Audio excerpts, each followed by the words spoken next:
person reaches for their phone, wakes the screen, and checks for notifications 150 times every single day.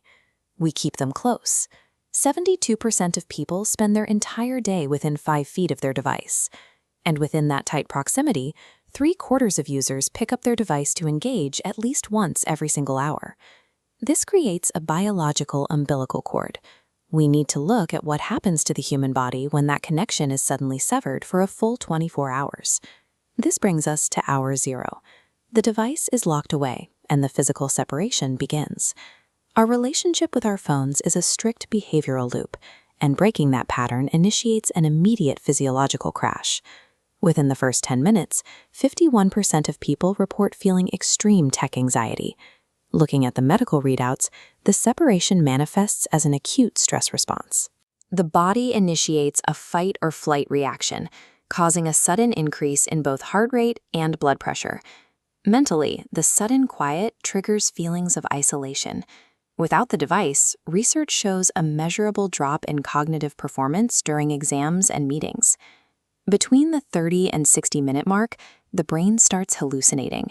Nerves register a phantom vibration, prompting an instinctive reach for a phone that isn't there.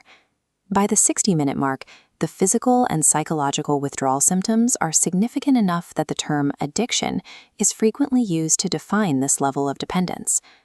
Moving into hours 2 through 4, the experiment forces the subject out of isolation and into public spaces. The immediate reality of navigating streets or transit without GPS or search engines creates a thick sense of disorientation. Then the boredom sets in. Idle time, waiting for a train or sitting on a bench, is suddenly vast and uncomfortable with music, media, or apps to fill the space. Everywhere you look, other people are looking down at their screens. In the brain, observing this behavior causes mirror neurons to fire. This map of neural activity shows how watching someone else scroll triggers a severe craving. It is the same neurological mechanism a smoker experiences when they see someone light a cigarette. For light phone users, the anxiety usually levels off around the 15-minute mark. For heavy users, the distress continues to climb steadily. The physical world feels agonizingly slow because the brain is still hunting for high-speed digital dopamine hits. Between hours 5 and 12, the brain's demand for high-frequency stimulation begins to subside, marking the point where the initial physiological resistance to the withdrawal finally breaks. The desire to be in high-stimulation environments fades, replaced by a preference for quiet, low-stimulation settings, like a park or a reading room. Without the erratic interruptions of incoming notifications, the fragmented attention span begins to knit itself back together.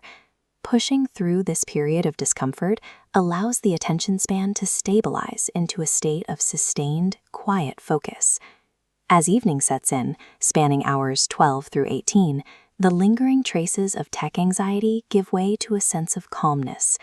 By removing artificial blue light and late-night social media dopamine spikes from the nighttime routine, the body's chemistry begins to settle. We can see the effect on the body's circadian rhythm. Without the jagged interference of a glowing screen, the wave glides smoothly into the sleep phase. Restorative rest is difficult to achieve when the brain is artificially kept in a state of high alert right up until the second the eyes close. Sunrise marks hour 24. The subject wakes up with a clear mind, lacking the frantic urge to reach over and grab a device. Offers tangible proof that the brain's baseline focus can be reclaimed, even after years of constant digital interference.